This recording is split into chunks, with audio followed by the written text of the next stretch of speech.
மாவட்டம் ஜோலார்பேட்டையை அடுத்த ஒட்டப்பட்டி கிராமத்தில் குடியிருப்புகளுக்கு அருகே இயங்கி வரும் டாஸ்மாக் கடையை அகற்ற வேண்டும் என முறையிட்ட அப்பகுதி பெண்கள் கடையை அகற்றக்கூடாது என்று கூறிய நபரிடம் வாக்குவாதம் செய்தனர்.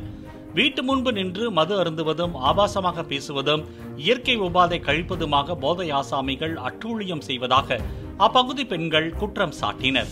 அவர்கள் செய்தியாளரிடம் பேசிக் கொண்டிருக்கும் போது குறுக்கிட்ட முதியவர் ஒருவர் தாம் ஒரு நாளைக்கு 4 குவார்ட்டர்கள் வாங்குவதாகவும் கடையை அகற்றினால் எங்கே செல்வது என்றும் ஆவேசமாக கேள்வி எழுப்பினார்.